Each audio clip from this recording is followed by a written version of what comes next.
नमस्कार दोस्तों, आज हम जानते हैं सांप के जहर के बारे में और उसके इलाज के लिए बनाया गया एंटीवेनम के बारे में। पहले हम एंटीवेनम कैसे बनाया जाता है वो जानते हैं। सांप के जहर का उपचार एंटीवेनम सिरम से किया जाता है।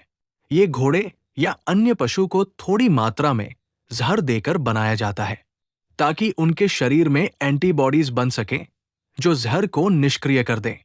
दोस्तों, इस तरह से सांप के काटने पर जो डॉक्टरों दवा देते हैं वो दवा 95% घोड़े के एंटीबॉडीज में से बनाई जाती है। दोस्तों, अब हम जहर की संरचना के बारे में जानेंगे। सांप के जहर में कई प्रकार के रासायनिक तत्व पाए जाते हैं। प्रोटीन, एंजाइम, पेप्टाइड्स, लिपिड्स और अमीनो एसिड्स, इन सब का मिश्रण मिलकर शरीर के विभिन्न तंत्रों, रक्त, मांसपेशी, तंत्रिका आदि पर अलग अलग तरह का असर डालता है। इन सब रासायनिक तत्व से हमारे शरीर के लिए हानिकारक होते हैं और यही मृत्यु का कारण बनता है। दोस्तों, अब हम सांप के जहर के बारे में जानते हैं। सांपों का जहर मुख्यतः दो प्रमुख प्रकार का होता है, हेमोटॉक्सिक और दूसरा न्यूरोटॉक्सिक। इसके अलावा कुछ में मायोटॉक्सिन और साइटोटॉक्सिन भी होते हैं। पहला हेमोटॉक्सिन जहर के बारे में जानते हैं। हेम का अर्थ होता है रक्त और टॉक्सिन का अर्थ होता है विष।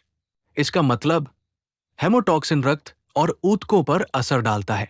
ये हेमोटॉक्सिन जहर रक्त कोशिकाओं को तोड़ देता है, खून के थक्के जमने की प्रक्रिया को बिगाड़ देता है, अंदरूनी रक्तस्राव और सूजन कर देता है, किडनी और लीवर पर भारी असर डालता है।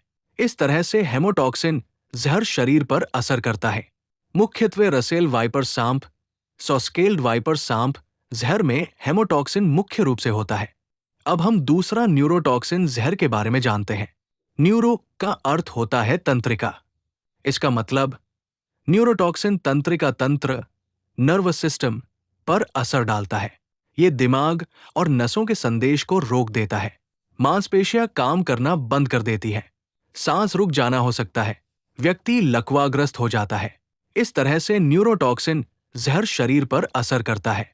मुख्यत्वे कोबरा सांप, कॉमन क्रेट सांप के जहर में न्यूरोटॉक्सिन प्रमुख रूप से पाया जाता है। दोस्तों, अगर आपको सांप के जहर की ये जानकारी अच्छी लगी हो तो लाइक, शेयर और सब्सक्राइब करके और कमेंट करें आपके क्षेत्र में कौन सा सांप ज्यादा प्रचलित है।